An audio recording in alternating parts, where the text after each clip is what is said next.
Hey, scooter heads, would you believe I had an entire episode planned out and I'm throwing it out the window because I just watched a YouTube video that I have so many opinions about.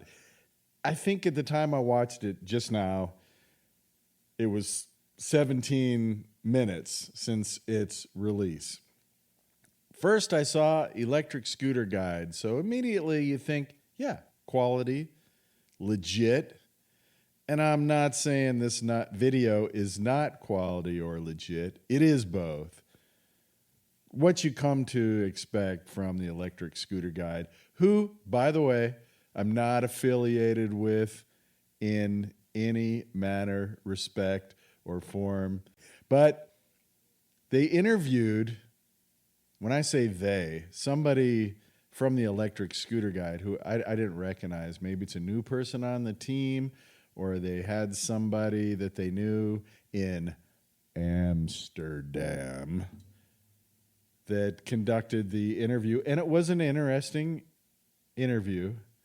I'll be stepping in from time to time and giving my commentary.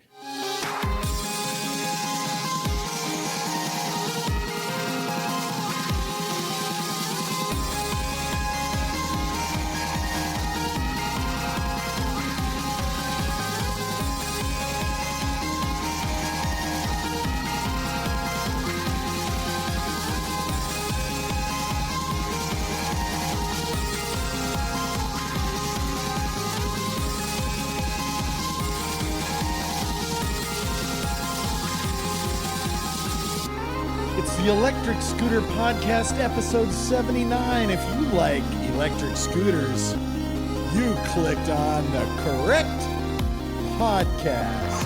Congratulations!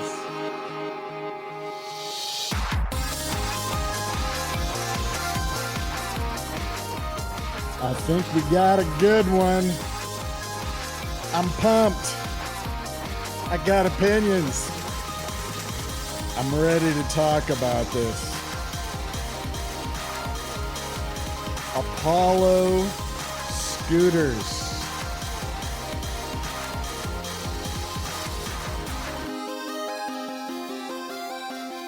They just launched a new scooter called the Apollo Pro. Let's talk about it. This is not mystery science theater, so don't take anything I say in a disrespectful way. I do have a lot of respect, well, of course, for the electric scooter guy, but also for the company Apollo and the things that they are doing.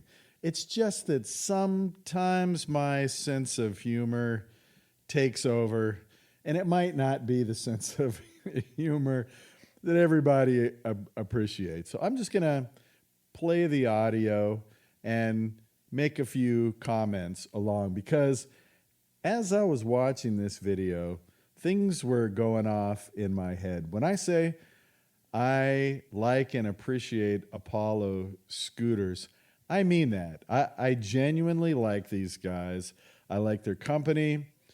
I don't like all of their scooters, but I truly believe that they are the cutting edge of scooters, or at least that they're doing the right things. It's not just a factory. Well, it is a factory in China, but it's not just a factory in China that's buying a whole bunch of different parts from non-related scooter companies and throwing them onto a platform in a unique way. These guys truly are pioneering scooters, in my opinion. They go back to the companies in China and they say, this is what we want. Give us this, redesign this, change that. So anything I say, it's not meant to be disrespectful. They're just opinions, okay? They're just my opinions.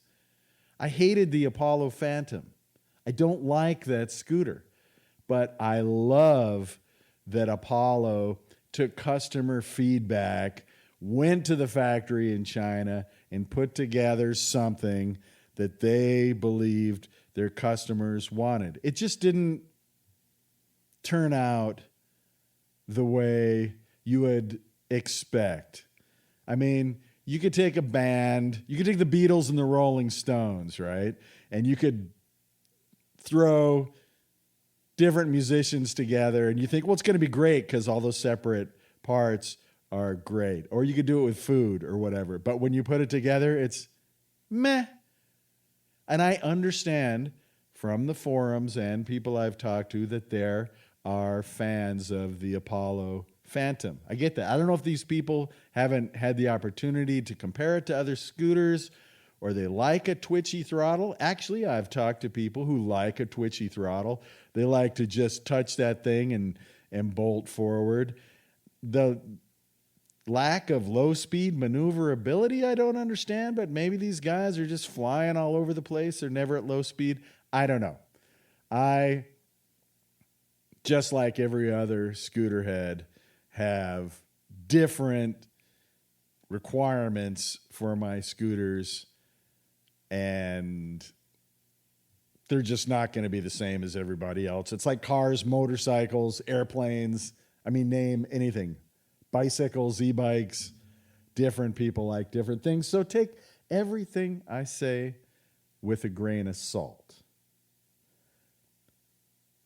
It seems like Apollo has amazing hubris. They put together something phenomenal, just a great idea.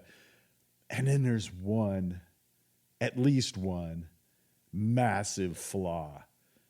They put together a scooter that as I was listening, I was going, yes, I like, oh, look at that. Oh, yes, it's solid. Oh, it's okay, 52 volts. Okay, look at it. It looks solid. No exposed wiring at all. Look at that. But there's one major flaw, in my opinion. You scooter heads may love it. I don't know. I don't even know if I can say I'm on the fence about it.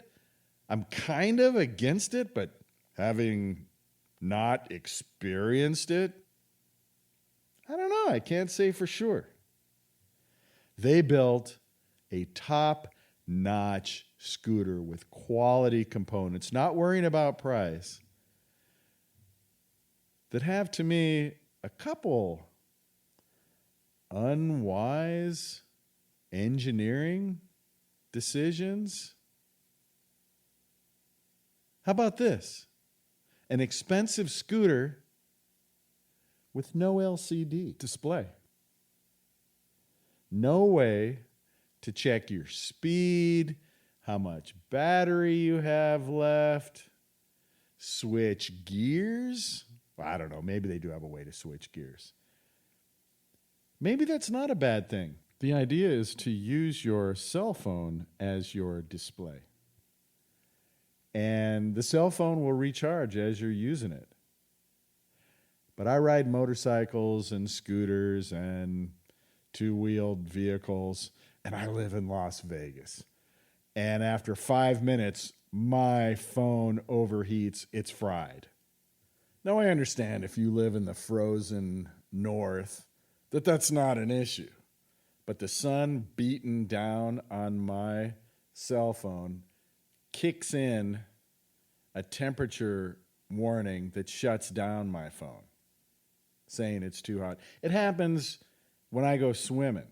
I like to listen to music when I swim, and if I don't put like an ice pack or something under it, which may be a solution, but for the scooter, but do I need solutions for a brand new expensive scooter? Really? I don't know.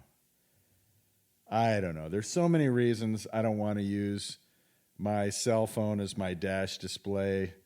I lost one phone. Well, I didn't lose it. I cracked the screen on one of my phones because I went over a huge bump. I thought it'd be fun to really hit it hard, and it flew off of my mount and cracked the screen. That was my fault. Okay.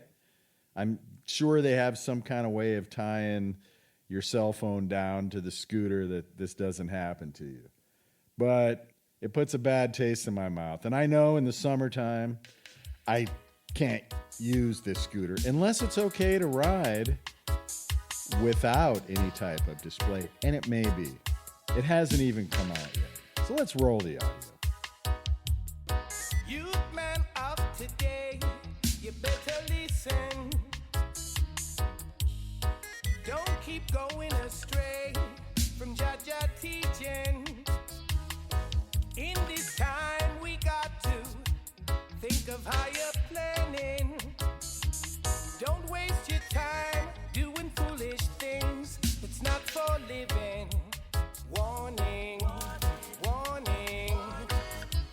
This is Jaja warning, warning, warning. Strictly Jaja warning.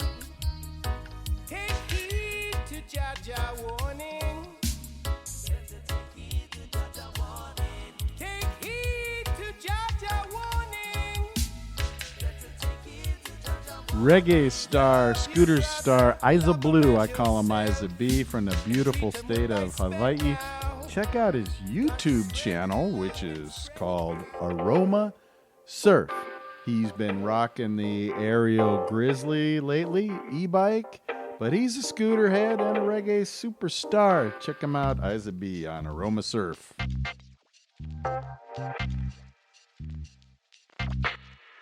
Way back, episode number 6 of the Electric Scooter Podcast, we interviewed Timothy West, who since then, some 75, 80 episodes later, depending on how you count them, according to feedback, and Cody the paramedic, who I interviewed when he went to Spain, Timothy West is the favorite episode of all the interviews I've ever conducted.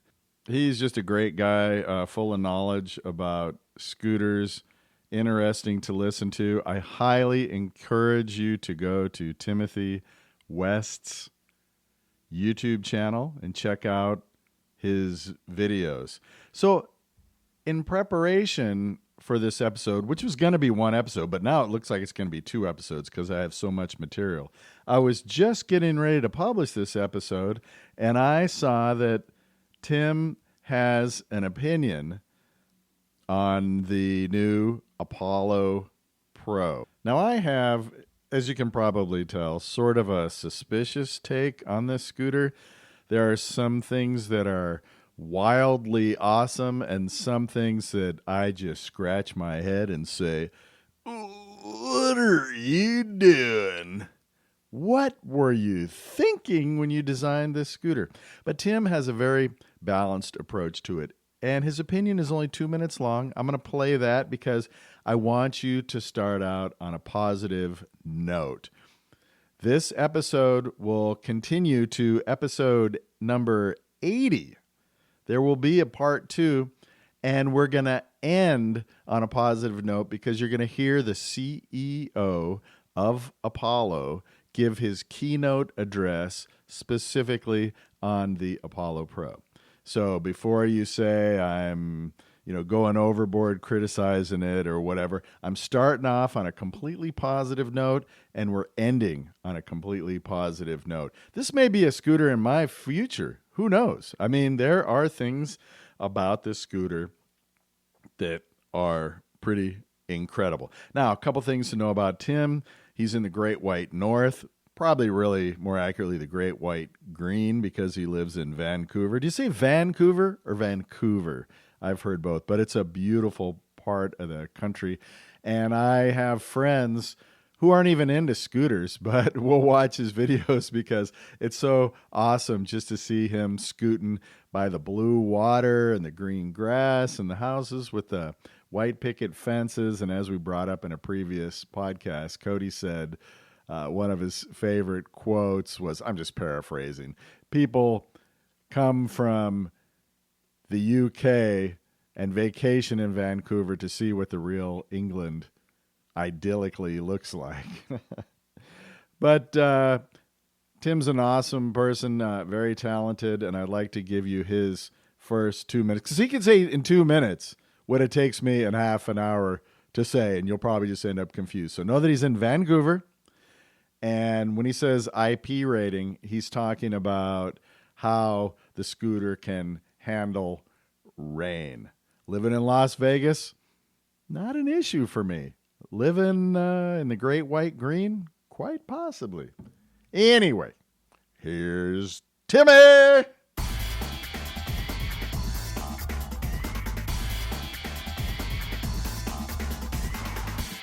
was reading through Reddit this morning and saw a post asking for input on the newly announced Apollo Pro. So I hopped onto YouTube, and sure enough, there was a newly released video announcing the Apollo Pro for the first quarter of 2023. Now that's coming up really soon. They're calling it a hyperscooter with a top speed of 70 kilometers per hour and a range of 100 kilometers. So that's about 45 miles an hour and a range of about 62 miles. Another scooter for Apollo I think was to be expected. The Ghost, and then the Phantom, and now this beast of a scooter. What I found truly remarkable about the whole announcement wasn't just the new hyper scooter and its new controller and functions, which I'm going to speak to a little bit later on, but what I found quite interesting is the setting up of an Apple Care-like service called Apollo Care. Smart idea. I mean, really smart. If you've ever bought a scooter and tried to get it serviced or repaired from anywhere other than the place you bought it, good luck. I know in my hometown, I don't know anyone that repairs scooters that they don't sell. So if Apollo can set up repair and maintenance centers for all their sales, then I think you'll see more people switching over to scooters in general.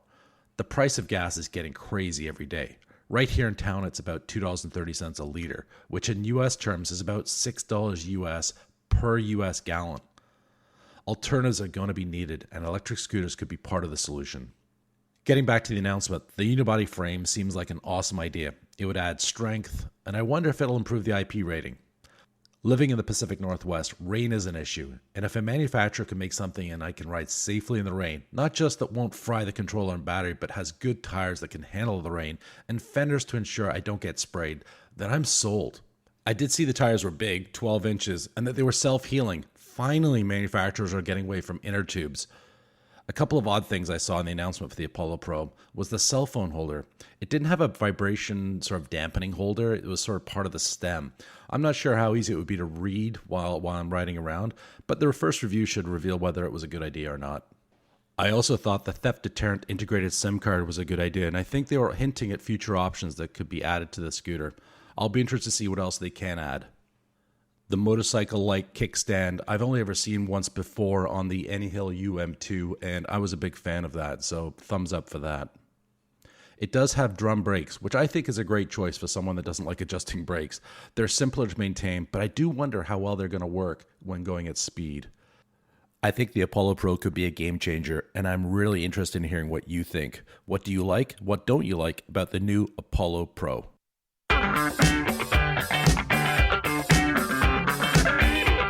Where are you girls from? Austria? Well, throw another shrimp on the Barbie and fire up the Electric Scooter Podcast.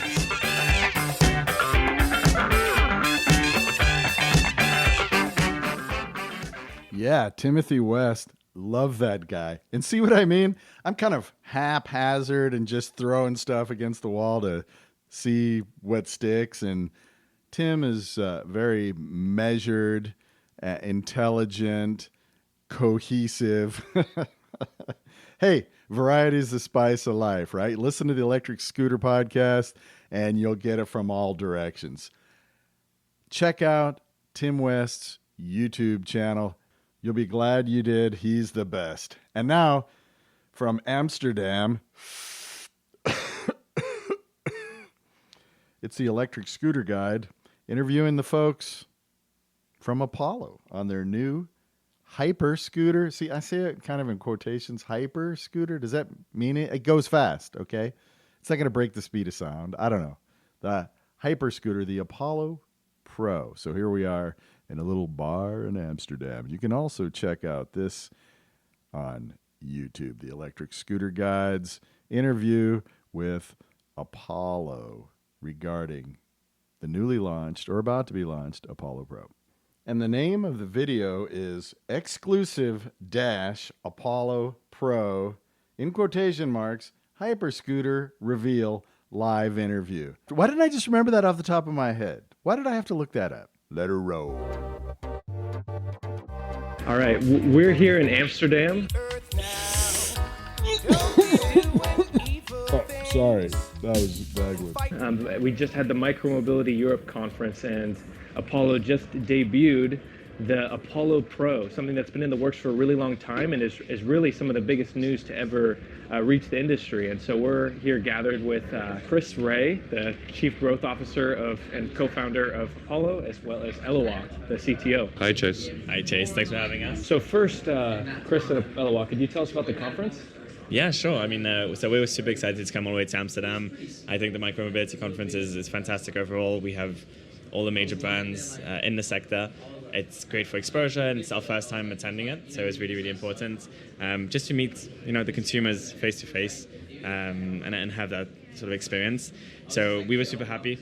We came with Mach, co-founder, Eloi, and myself, and we had some really cool stuff. We met some great people, and we launched a very, very impressive product that Ella will talk a little bit more about. But overall, it was a huge success. Loved the conference and the product, and really excited.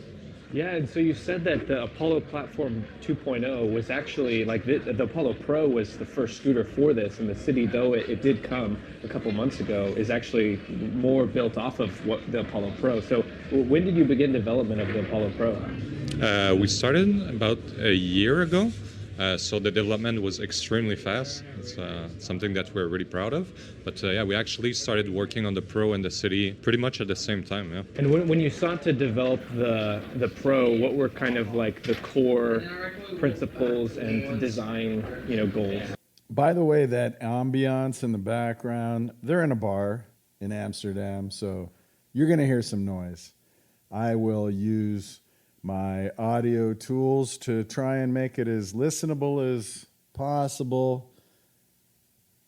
But there you have it. So with all our scooters, we were always limited by the factory, what they were able to assemble, and also for the Pro, we decided to just choose the best of the best for the controller, for the IoT, which is the GPS antenna in the scooter, and also the metal manufacturer and the assembly factory. So it really allowed us to, dream big and be able to execute on those dreams. So for every single aspect of the Apollo Pro, everything has been taught, and it's coming from a frustration of previous scooters. So every wires is invisible, everything is ultra waterproof. Even the kickstand, as you saw, it's a motorcycle kickstand, which I'm sure that Paul's gonna love. Paul being Paul Somerville of the Electric Scooter Guide, but Dagwood loves it too. When he says motorcycle kickstand, he means it's not just on one side of the scooter and leaned over. It is a solid bar that lifts the entire scooter evenly. Does a scooter need this? I don't know. You're not changing oil. You're not lubricating a chain on a scooter. But for some reason, I still like it. Every single point has been taught and built from the ground up, pretty much. We're gonna make another video in the future that we show the first prototype versus the second prototype to the third prototype to the fourth prototype, which what you saw, and probably the production unit by then. So you're really gonna be able to see the evolution of every component. And what is great about the Pro is that, it's an hyper scooter with a super high price tag, right? So for the first time in our history, we don't have to worry about a little bit about the final price tag. So the good thing is it's hypersonic, which I doubt, and it's expensive. But not really. We can really, again, dream big, and we know that there's a market for it. And again, if we think that if Dualtron and NAMI and Kabu are able to sell a scooter at such a high price tag, well, we definitely can. And for the same price, you have something that is way, way, way better. Yeah, a little hyperbole in there. Maybe it's a better scooter than those ones you mentioned, but those scooters have a dashboard readout LCD. When you zoom out and you look at it overall, the scooter market is still incredibly new. You don't see very thought out engineered scooters.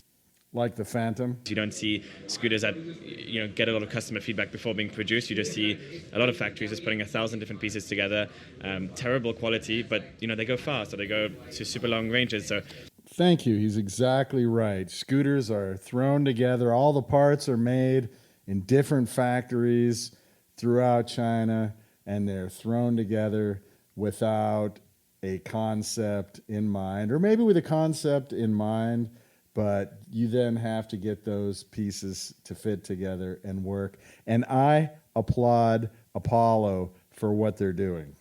the City was, I think, the first launch, which was an affordable single and dual motor scooter that has a very sleek design, is water resistant, and it feels incredible to drive. He's talking about the Apollo City, which is pretty new. I haven't had a chance to ride it, but the Electric Scooter Guide gave it a good review. You have the regen brakes, you have the self-healing tires. Self-healing tires. Ginger on Wheels is skeptical of that, but I don't know. I'd have to experience it myself, because I saw in the Electric Scooter Guide's video they ran over a couple nails, and it did keep going. Hey, if it's true, it's great. Keeping in mind that the biggest pain point of every scooter rider is maintenance and servicing. So that was the first step for, I think, us at Apollo, was really that City. The Pro is Elwa's little baby, and having fun. I think it was really, what can we push industry towards? What can we really do if we didn't really have a budget in terms of limiting all the costs and creating something which was hyper powered. And that's what I love about Apollo, thinking out of the box. Hyper powered? What is hyper-powered? I don't know what that means. But also using the IoT. I think that's one of the biggest things, and I'm sure you can talk a little bit more about it, but it's completely different. It hasn't been done in scooters yet. Being able to have anti-theft, like Apollo Care, like everything integrated into a scooter. I think that's probably what people are going to be most excited about. What has two thumbs and is not excited about anti-theft? This guy. Why? If you go to the store, you go to your school, you go to the supermarket, wherever you go. I don't know where you go. Bring your scooter inside with you. Don't add a GPS and a speaker that yells out, "Hey, stop that. You can't take the scooter." All the kind of stuff that they're talking about putting into the scooter, because that stuff costs money and you don't need it. If you really did, just buy a lock. But really, the answer is take your scooter with you wherever you go. Don't park it outside. And if you got your cell phone strapped to it, you're probably going to remember to take it off your scooter, put it in your pocket, and walk into the store, but you might not. And if a thief steals your scooter and it starts ragging on him, I was going to use a different word, he's probably going to pick that thing up and throw it into a river. Not to be sexist, but do you think girls are out there stealing scooters? I'm going to go out on a limb and say that's kind of a guy thing. This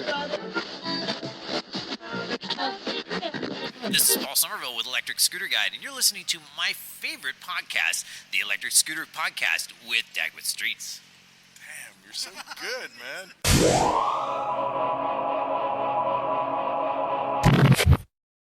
But anyway, so I was talking about like kind of this spectrum, at the beginning of the industry, and we see a lot of kind of this off the shelf, just slap a different logo on it. You see what I'm saying? These guys get it. They know what they're doing. They know what's happening in this industry. And that's why I like them. And that's why I think Apollo Scooters has an amazing future. Maybe there's an Apollo scooter in your future. I own the Apollo Explorer, and I love it. And then you have that spectrum all the way to full proprietary. And then there's also all this transition, which we've seen a lot in the last couple of years, where there's certain parts, maybe it's, even just as simple as the throttle or the display or things like that. And those are, repeated. By repeated, he means they take a part made in a factory and they put it on 25 different brands of scooters. But now, you really have built something that is all Apollo. So can you tell us more about that? So as you just mentioned, everything is proprietary on the Apollo 1. The throttle, and the only thing that is not proprietary is maybe the screws, and there's not a lot of them. It's all beautiful and welded. That was definitely the biggest challenge, is to not just grab a component off the shelf and use it. Thank you. That's called innovation, people. The key player that are doing those things, the throttle, the controller, to be able to execute on it, because you don't want to develop something new just for the sake of making something new. You want something better than, like, for the throttle is a great example, because we saw it multiple times at the conference. Everyone is using the same throttle. So what we did, we just reached out to that throttle manufacturer and briefed them on what we wanted. So we're actually, again, using the best of the best to make something even better. Yeah, I'm going to remain on alert for this too. It might be, and I'll be happy to see a new throttle, but what they've done in the past is, hey, make this in blue for us, and we'll put it on scooters. The other component that I'm really proud of is a controller, and we saw it. Maybe we can put a picture here. It's beautiful, and it's the first controller 52 volt, because the Pro is 52 volt, that is able to handle region braking without any problem. And it's the same one that you're going to see in the Phantom V3 and in other scooters that we're going to release in the future. So again, we really developed something solid, and we're going to be able to put it in every scooter that we're going to launch, which it's pretty important. And same thing for the throttle. It's the same on the City, on the Phantom, on the Pro, and on those coming. You have three components, right? You have the hardware, the software, and the whole experience of the customer. And like the hardware is one where we were limited with what the existing infrastructure, like Elwar said, vertically integrating and going to doing actually the throttle, the controller, the biggest part of the scooter, doing it ourselves gives you the ability to do whatever a customer is asking for and really bring it to a new level. The software component of it, which again, IoT. Huh? Could you repeat that, please? This guy talks fast. The software component of it, which again, IoT. All right, what he's saying is IoT, which I had to look that up. And what it means, literally, the acronym breaks out to is Internet of Things. So IoT would mean the chip that is in the scooter that communicates back and forth with Apollo, like Tesla or like anything that has a communicating device, any type of equipment or vehicles that have a communication device is an IoT, Internet of Things. Yeah, I'm scratching my head. The software component of it, which again, IoT and IoT.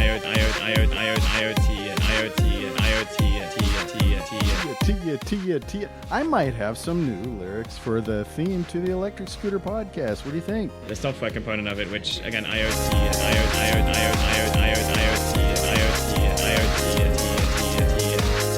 and maybe not. It was just a passing idea. Let's get back to the interview. Being able to track your scooter, seeing self-diagnosis from miles away, because in the US you have such a big place, like understanding what's wrong with the scooter, if something's wrong, it gives a person a much better customer experience overall with that software component. If I understand what he's saying, like Tesla, you'll be able to read diagnostic codes to see what is wrong with your scooter. I don't know if it'll go into such detail as the PSI in your tires, or it's simply, hey, your battery's low, you need to charge it. Seems to me like it's money going into a scooter that, I don't know, seems to me frivolous. Maybe it's not. What do I know? And one quick thing that really surprised me is the zero plastic involved in just all aluminum, and that's something that when you get your hands on the Apollo Pro, that's something that I just felt with the product in hand, how different that feels. And so how are you thinking about different core materials that you used? Okay, I officially like this guy, Chase. He asks some great questions. And when I said that the IoT is frivolous, I don't think core material using aluminium is frivolous. Far from it. You go, Chase.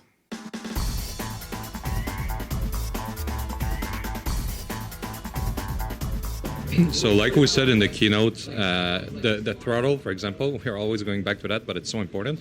It's the single biggest point of contact we have with the machine, right? So for me, it's like the PS5. It's the whole interaction with the PS5. It's through the remote, and it's like the two joystick R2, L2. For those who knows, they are adaptive, right? You can create like a haptic feedback through the remote, but also resistance through the triggers. Haptic feedback from the throttle. I don't know how I feel about that other than it sounds pretty cool. So it's really important to like pay attention to those small details. And when we were making the Pro, we wanted to do, we always say that, like the Apple of scooters or like the new iPhone. But this one is mostly the MacBook, I think it looked like. We wanted to know what makes the MacBook so special, why everyone always go to this, and why does it feel luxurious, right? Is it the software? Yes, for sure, the ecosystem, and the fact that it's so easy to play with. Everyone has an iPhone, so of course they're going to go with the MacBook. Mostly, when you ask someone what is special, why they like their MacBook in front of them, they're always saying, oh, I don't know, it's just special, and they're always touching the MacBook. They're always like on the sharp edge of the computer. They are always passing their finger like this, almost like a fidget tool. Almost, it's a nice sensation that you experience. So I get where you're going with her from a marketing perspective, but no. I do use Macintosh, Apple products, but not because I run my fingers along them like a fidget tool. Maybe that's just me. Maybe everybody else does do that. I like Macintosh and Apple because it comes with a suite of programs that I don't have to pay extra for. It seems to me that you do pay a higher price for a Macintosh, but then you don't have to buy an audio program, GarageBand. It comes with iMovie that you can do video on. It has a photography program. It has a music program. It's all stuff that comes free with the Macintosh, and it's seamless. That's why I own and use Macintosh. It's the same thing for the one. Every edge of the scooter, it's thought to replicate that feeling of luxurious, and the throttle, it's the same thing. It needs to be aluminum. You can't have that with simple plastic.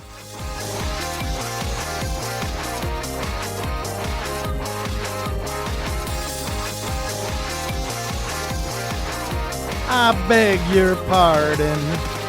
I never promised you a rose garden.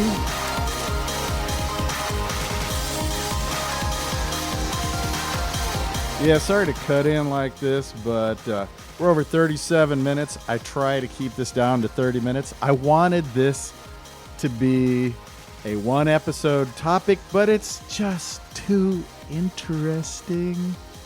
What with Tim West and the Electric Scooter Guide and the guys from Apollo, we didn't get to the really too juicy, meaty questions that I have about this scooter. And that is why no LCD display and why an RGB taillight that sucks up so much power. Why not use an LED strip? So let's end on this note. Watch the Electric Scooter Guide's YouTube channel. Watch Timothy West's YouTube channel. Watch Ginger on Wheels. We're going to hear a word or two from him next episode, I'm hoping. Google Ginger on Wheels and buy some stuff from his Amazon page. Do the same thing with Timothy West if he has one. I'm not sure if he does. But patronize these folks. They're fellow scooter heads.